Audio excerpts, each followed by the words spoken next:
Vamos a mais um clube de leitura da Bíblia, então. Miqueias, capítulo 1, versículo 1. Diz assim: Palavra do Senhor que em visão veio a Miqueias. Pode anotar. Palavra do Senhor que em visão veio a Miqueias. Pode sublinhar, desculpa. Sublinha aí. Sublinhar. Palavra do Senhor que em visão veio a Miqueias. Só sublinhar. De Moresete, a respeito de Samaria e Jerusalém. Pode sublinhar essa parte, a respeito de Samaria e Jerusalém. Isso aconteceu nos dias de Jotão, Acás e Ezequias, reis de Judá. Pode sublinhar nos dias até o final do versículo, tá? Sublinha ali, ó, nos dias e vai até o final, pega o nome de todos os reis ali. Quando aparece o nome dos reis, é mais para a gente se situar no tempo, como se fosse a data, para a gente entender em que época que ele profetizou, tá? Então, nesse versículo 1, a gente pode anotar do lado aí, ó, profecias de Miqueias, ao sul e norte. Profecias de Miqueias, ao sul e norte. Profecias de Miqueias, ao sul e norte. Porque quando fala ali que as profecias dele eram a respeito de Jerusalém e Samaria, Samaria era o reino do norte e Jerusalém era o reino do sul. Então ele era um profeta que profetizou para as duas partes de Israel. Versículo 2. Versículo 2. Escutem todos os povos. Pode sublinhar essa frase. Escutem todos os povos. Prestem atenção à terra e todos os seus moradores. O Senhor Deus será testemunha contra vocês. Pode sublinhar essa frase. O Senhor Deus, sublinha, o Senhor Deus será testemunha contra vocês. Sublinha. Do seu santo templo o Senhor falará. Porque eis que o Senhor sai do seu lugar, ele desce e anda sobre os altos da terra. Pode sublinhar essa parte, ó. Ele desce e anda sobre os altos da terra. Versículo 4. Os montes debaixo dele se derretem, e os vales se fendem. São como a cera diante do fogo, como as águas que se precipitam num abismo. Tá, vamos anotar do lado agora. Do versículo 2 ao 4, no lado ou no papel, né? Do versículo 2 ao 4 a gente escreve: Deus julgará os povos com todo poder e grandeza. Deus julgará os povos com todo poder e grandeza. Deus julgará os povos com todo poder e grandeza.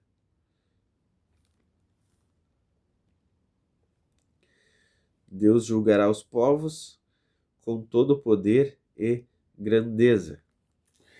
Versículo 5. Tudo isso por causa da transgressão de Jacó e dos pecados da casa de Israel. Pode sublinhar isso. Por causa da transgressão de Jacó e dos pecados da casa de Israel. Sublinha isso. Qual é a transgressão de Jacó? Será que não é Samaria? E quais são os lugares altos de Judá? Sublinha lugares altos de Judá. Lugares altos de Judá. Será que não é Jerusalém? Sublinha Jerusalém. Sublinha Jerusalém. Tá. Agora a gente vai anotar. No versículo 5. Condena pecados de Samaria e Jerusalém. Condena pecados de Samaria e Jerusalém. Anotar do ladinho ou no papel. Condena pecados de Samaria e Jerusalém.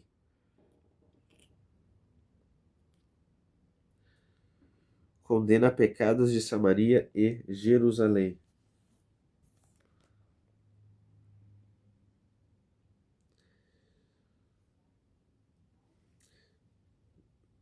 Versículo 6. Versículo 6. Por isso, farei de Samaria um montão de pedras no campo. Vamos sublinhar isso. Farei de Samaria um montão de pedras no campo. Sublinha isso. Uma terra de plantar vinhas. Farei com que as pedras rolem para o vale. E deixarei descobertos os seus alicerces. Pode sublinhar isso também. Deixarei descobertos os seus alicerces. Todas as suas imagens de escultura serão despedaçadas. Pode sublinhar, imagens de escultura serão despedaçadas. Sublinha isso. Imagens de escultura serão despedaçadas. E tudo o que ela ganhou com a sua impureza será queimado. De todos os seus ídolos eu farei uma ruína. Pode sublinhar isso. Seus ídolos eu farei uma ruína. Sublinha isso. Visto que ela os ajuntou com pagamento por prostituição, em pagamento por prostituição, eles serão transformados. Pode sublinhar ali, ó. Pagamento por prostituição, sublinha isso. Pagamento por prostituição. Agora vamos escrever. Do versículo 6 ao 7, escreve assim, ó. Deus destruirá Samaria por sua idolatria e prostituição. Deus destruirá. Deus destruirá Samaria por sua idolatria. Deus destruirá Samaria por sua idolatria e prostituição. E prostituição. Deus destruirá Samaria por sua idolatria e prostituição. Versículo 8. Por isso lamento e choro, ando descalço e nu. Sublinha isso. Sublinha essa parte. Por isso lamento e choro, ando descalço e nu. Faço lamentações como os chacais e pranteio como os avestruzes, porque as feridas de Samaria são incuráveis. O mal chegou até Judá. Sublinha toda essa parte aí, ó. Porque as feridas de Samaria são incuráveis. E sublinha também o mal chegou até Judá. Sublinha essa parte. Estendeu-se até a porta do meu povo, até Jerusalém. Tá, vamos anotar agora. Miqueias andava nu e descalço. Miqueias andava nu e descalço, lamentando o mal da nação. Miqueias andava nu e descalço, lamentando o mal da nação.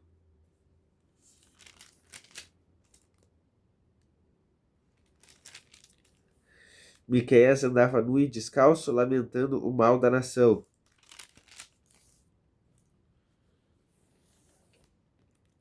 Miqueias andava nu e descalço, lamentando o mal da nação. Versículo 10. Versículo 10. Não anunciem isso em Gate. Circula a palavra Gate, porque eu acho que aqui vai vir várias cidades, tá? Que Deus vai julgar. Circula a palavra Gate. Não anunciem isso em Gate e nem chorem. Rolem no pó. Sublinha, rolem no pó. Sublinha isso. Rolem no pó. Em Bet-Leafra. Circula Bet-Leafra. Circula Bet-Leafra. Moradores de Safir. Circula Safir. Circula Safir. Circula Safir. Sigam para o exílio em vergonhosa nudez. Sublinha tudo isso. Sigam para o exílio em vergonhosa nudez. Sublinha essa parte. Os moradores de Zaanã, circula Zaanã. Circula Zaanã. não podem sair da cidade. O pranto do povo de Bet-Ezel circula também Bet-Ezel. Tira de vocês o lugar de refúgio. Vamos escrever do lado aí, ó, do 10 ao 11. Do 10 ao 11. Uma por uma das cidades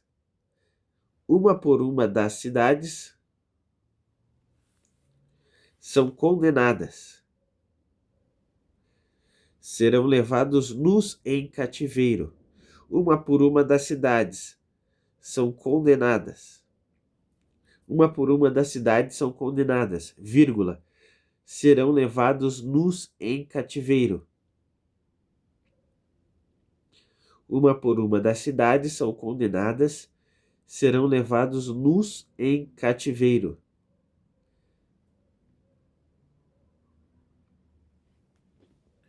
Uma por uma das cidades são condenadas e serão levados nus em cativeiro. Versículo 12. Os moradores de Marote, circula Marote, suspiram pelo bem, porque o Senhor fez o mal chegar até as portas de Jerusalém. Sublinha isso, suspiram pelo bem, porque o Senhor fez o mal chegar até as portas de Jerusalém. Sublinha tudo isso. Sublinha, suspiram pelo bem, porque o Senhor fez o mal chegar até as portas de Jerusalém. Versículo 13. Moradores de Laquis, circula Laquis. Atrelem os ginetes aos carros. Com vocês teve início o pecado da filha de Sião. Pode sublinhar essa parte. Com vocês teve início o pecado da filha de Sião. Sublinha isso. Entre vocês se encontraram as transgressões de Israel. Vamos anotar do versículo 12 ao 13. O pecado do norte chegou a Jerusalém. O pecado do norte chegou a Jerusalém.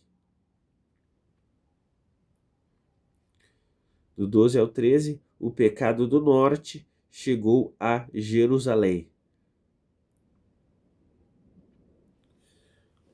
O pecado do norte chegou a Jerusalém.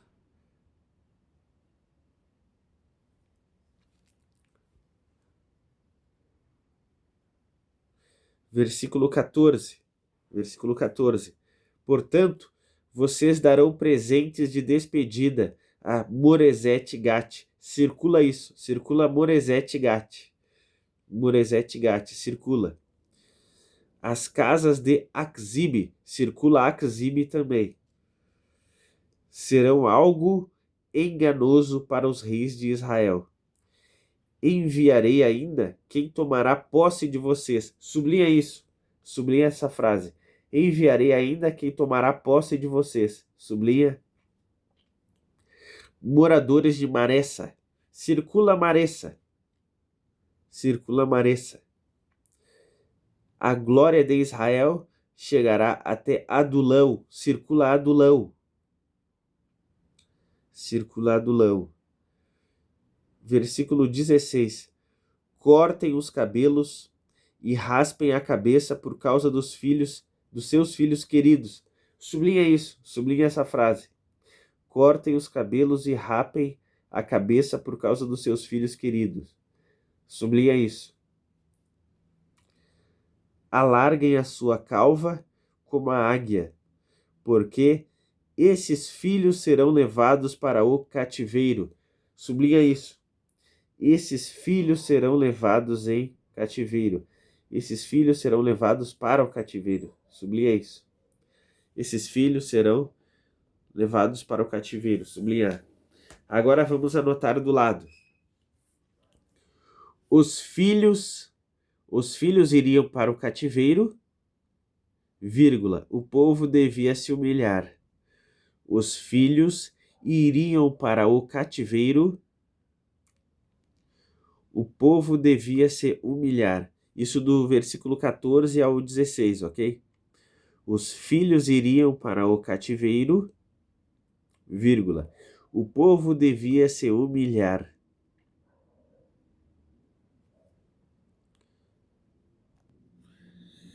Ok, vamos ver o que a gente anotou desde o início, então. Vamos ver o que a gente anotou desde o início. Nós vimos que o Miqueias é contemporâneo de Isaías, ok? Então é antes do exílio do povo do sul, né, para Babilônia. É antes. Vamos ver o que a gente anotou. Profecias de Miqueias ao sul e norte. Não, é isso mesmo. Profecias de Miqueias ao sul e norte. Porque nós sublinhamos ali que a mensagem era a respeito de Samaria e Jerusalém, ok? Então, normalmente os profetas, eles ficavam numa localidade só, como Elias e Eliseu, que profetizavam no reino do norte, né? Isaías profetizava no sul. Só que aqui a gente vê que Miqueias, ele transitava por todo Israel. Então ele profetizou repreendendo o povo lá do norte e também o povo do sul, nas capitais. Depois, vamos ver o que nós anotamos. Versículo 2 ao 4, nós anotamos: Deus julgará os povos com todo poder e grandeza. Porque a gente sublinhou ali, ó: escutem todos os povos. O Senhor Deus será testemunha contra vocês. Nós sublinhamos. E aí chega a dizer ali que os montes, ali no versículo 4, que os montes debaixo dele se derretem. São como a cera diante do fogo. Imagina, aqui está falando da grandeza de Deus, né, e do poder dele, e ele iria julgar os povos. E ele diz que seria testemunha contra os povos. E quando diz, né, que ele seria testemunha contra os povos, a testemunha num julgamento normalmente é alguém que estava vendo o que estava acontecendo, né? Alguém que viu o crime, viu o que aconteceu. E aqui a gente vê a onisciência de Deus e também a onipresença, porque Deus está presente em todo lugar e Deus sabe tudo. A Bíblia diz que Deus vê quem faz o bem e quem faz o mal. A Bíblia diz que nem tosqueneja o guarda de Israel, ou seja, Deus nem pisca. Então Deus vê tudo, Deus vê tudo. Então, no dia do juízo não vai precisar nem o diabo ficar nos acusando, estão entendendo? Porque como é tudo em flagrante, porque Deus está presente sempre e Deus vê tudo, ok? Então não precisa ninguém ficar nos acusando. O diabo nos acusa hoje, né? Mas no dia do juízo não vai precisar de ninguém nos acusar, porque Deus, ele vai ser completamente justo, porque ele vê tudo e vê todos, ok? E isso aumenta muito a nossa responsabilidade, a nossa seriedade na maneira de levar a fé, porque alguns, né, enfim, podem, quem sabe, viver uma falsidade, né, mas nisso, né, as pessoas estão enganando a si mesmas, porque ninguém zomba de Deus. A Bíblia diz: de Deus não se zomba. Aquilo que o homem semear, certamente ele vai colher. Vamos seguir? Depois nós anotamos, a partir ali do versículo 5. Condena pecados de Samaria e Jerusalém. Então Deus começa a falar dos pecados ali do reino do norte e também do reino do sul. Quando diz ali, quando fala sobre os lugares altos, no final do versículo 5, quais são os lugares altos de Judá? Será que não é Jerusalém? Jerusalém ficava bem no alto, viu? Jerusalém ficava, enfim, sobre um monte. E nos lugares altos, assim, em cima das montanhas, as pessoas ofereciam sacrifício a outros deuses. Agora imagina que aqui quando Deus fala, e quais são os lugares altos de Judá? Será que não é Jerusalém?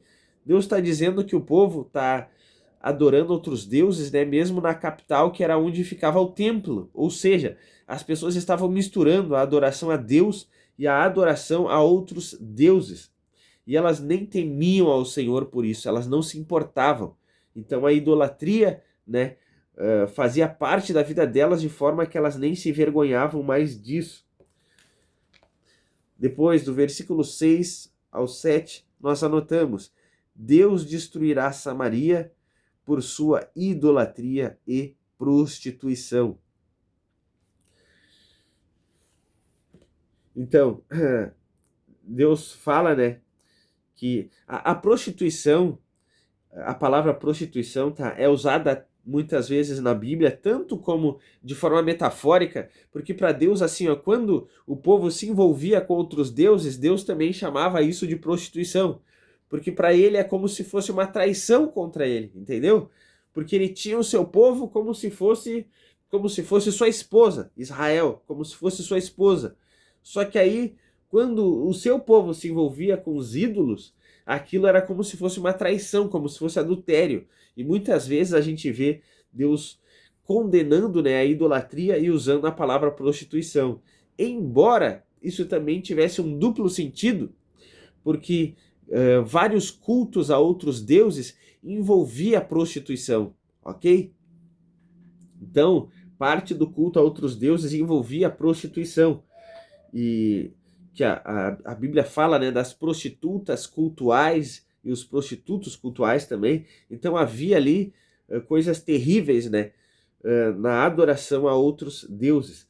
E aqui Deus condena completamente isso no seu povo, porque eles imitaram tantos outros povos que até o culto deles se tornou um culto impuro. Depois, anotamos, Miqueias andava nu e descalço, lamentando o mal da nação. Muitas vezes, irmãos, a gente vai ver os profetas tomando algumas ações que são simbólicas. Eu vou dar um exemplo, tá? Tem um livro de Zacarias, não. Tem um livro de Oséias, que a gente vai ler mais tarde. No livro de Oséias, Deus manda Oséias casar com uma prostituta. E Deus fez isso porque aquilo que Oséias ia viver, Oséias, era simbólico.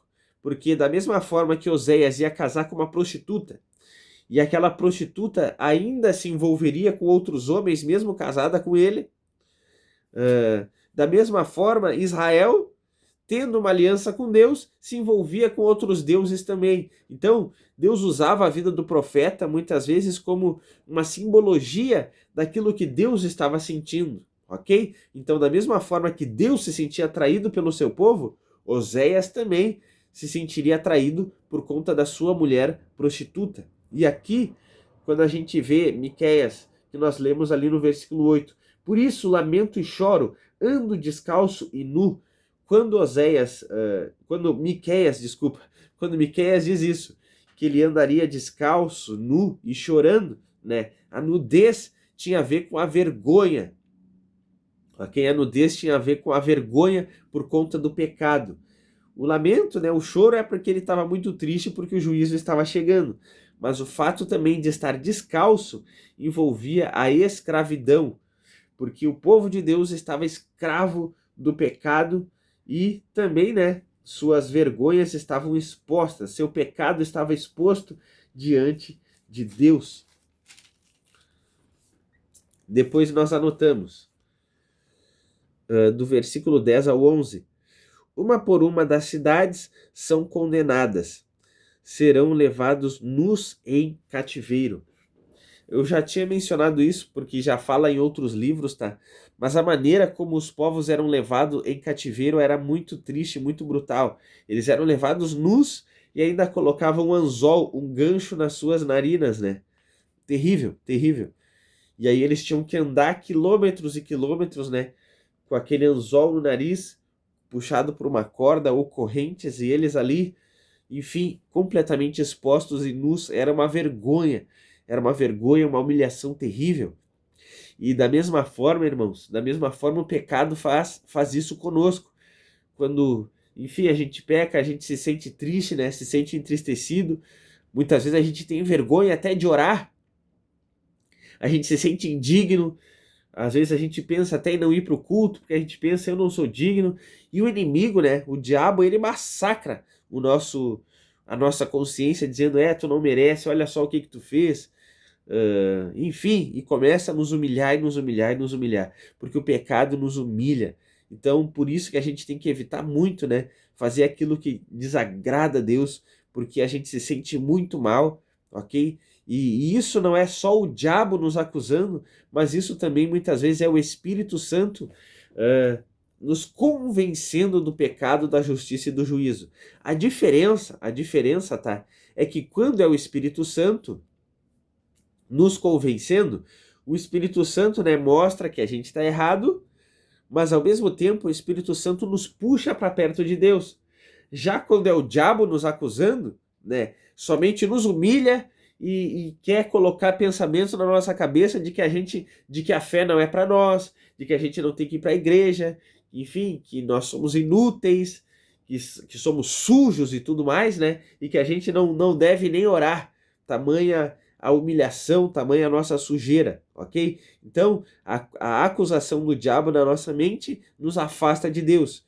Mas quando é o Espírito Santo nos convencendo do pecado, o Espírito Santo nos puxa para perto de Deus, porque o Espírito Santo nos mostra que é só através do arrependimento, confissão, né, diante de Deus, que aquela vergonha vai sair, ok? Então não é indo para longe de Deus que a gente resolve o pecado, pelo contrário, é indo para perto dele e confessando o mal que nós fizemos.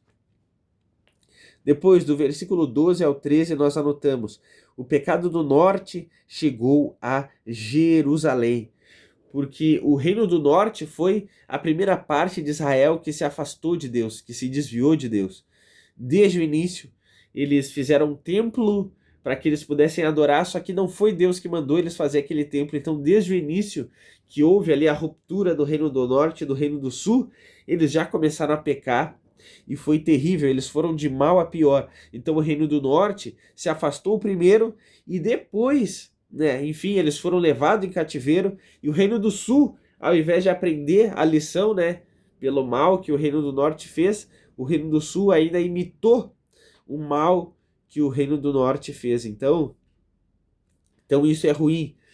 E, meus irmãos, muitas vezes, né, quando a gente olha para a vida das pessoas que não são de Deus, eu vejo como os jovens, principalmente, como os jovens adolescentes ali, né, como muitas vezes eles estão à mercê dessa influência das más companhias, sabe? Quando tu é adulto, tu tem mais aquela noção assim de que do certo e errado, né? Até biologicamente falando, a gente tem uma parte que é frontal aqui da nossa mente, que ela já é formada, que a gente consegue ter mais firmeza das nossas convicções e das nossas decisões a partir dos 21 anos de idade. Mas enquanto tu é adolescente, enquanto tu é jovem, tu é muito influenciável, ok? Muito influenciável. Então, muitas vezes o mal parece agradável aos teus olhos porque os teus amiguinhos estão tudo fazendo. Então a gente vê como é uma batalha na vida dos adolescentes e dos jovens que ainda estão na escola, na faculdade, né? E vê, parece que os amigos têm mais liberdade e eles se sentem mais presos. Só que quando tu vira adulto, tu percebe que é o contrário. Tu percebe que são essas pessoas que estão presas porque elas estão escravas de um comportamento errado, estão escravas de vícios, ok? Então, aquilo que é liberdade, na realidade, são vícios que as pessoas estão presas. Só que tu percebe isso somente mais tarde, quando tu é adulto, ok? E então a gente vê como a influência, né, daquilo que é errado muitas vezes nos provoca e nos induz, como a gente usa uma frase aqui no Brasil, né? Não seja Maria, vai com as outras, né? A gente usa essa frase por causa da influência. E a Bíblia fala que as más conversações corrompem os bons costumes. Se nós andarmos muito com pessoas que têm comportamentos errados, se a gente assistir muito pessoas que trazem conteúdos ruins, a gente vai ser influenciado por aquilo ali. E isso é fato, a Bíblia nos mostra isso. E aconteceu isso com o Reino do Sul, que foi influenciado pelo Reino do Norte. Para finalizar, nós anotamos também: os filhos iriam para o cativeiro. O povo devia se humilhar. Então Deus dá ordem para que eles raspassem a cabeça, né? Ficassem completamente careca ali, como um sinal de humilhação. Lá no Novo Testamento, em Atos, a Bíblia mostra que Paulo faz um voto e ele raspa a cabeça, como se fosse o voto do nazireado, que era um voto em que a pessoa ela decidia se purificar de algumas coisas, né, a mais. Já tinha que obedecer à lei, ok? Só que o nazireado, a pessoa, ela dava era como se fosse um voto de pureza maior, ok? E aqui, quando Deus diz para eles rasparem a cabeça, dá a entender que tem a ver com esse voto, e também era um sinal de humilhação, porque os filhos deles seriam levados em cativeiro, nus e com anzol nas narinas, e tudo isso por causa do pecado deles, por causa do pecado de toda a nação. E infelizmente esses exílios aconteceram. O reino do norte, que é Israel, e a capital era Samaria, eles foram levados em exílio para a Síria. E o reino do sul foi levado pela Babilônia, né, através de Nabucodonosor, foram levados para lá. E aí a gente tem as histórias de Daniel e os amigos dele, né, Sadraque, Mesaque e Abidnego, que eram jovens que eram do reino do sul, que foram levados como em cativeiro lá para Babilônia. E Esther também, enfim, Ezequiel, o profeta, e outros também estavam lá. Neemias, ok? Então, a gente vê que eles infelizmente insistiram no pecado, e aí Deus disse que operaria o juízo, que seria o exílio. Eles seriam levados para fora dos domínios de Israel. E a Bíblia mostra, meus irmãos, falando que em Colossenses, dizendo que o Senhor nos tirou do reino das trevas, né, e nos transportou para o reino do seu Filho amado. Imagina que o povo, né, de Deus aqui, o povo de Israel, eles foram levados à força, né, por um rei para o outro reino para que eles fossem escravos, e isso era ruim. No nosso caso, nós como convertidos já, Deus nos tirou de um domínio ruim, ok? E nos transportou para o seu reino. E a gente não deve de forma alguma, meus irmãos, a gente se afastar do Senhor para que não aconteça, né, um exílio de volta, né? O diabo nos tirando agora do reino de Deus, o pecado nos tirando do reino de Deus e nos levando novamente para o mundo. Então que isso não aconteça conosco, porque quando isso acontece é muito mais difícil a pessoa voltar. É mais fácil alguém se converter, sendo que nunca foi de Deus, do que alguém que se afastou voltar. Eu repito isso, irmãos, é muito difícil, é mais difícil alguém se converter do que haver uma reconciliação, ok? E a Bíblia mostra como isso é difícil, ok? Então esse era o capítulo número 1 de Miqueias.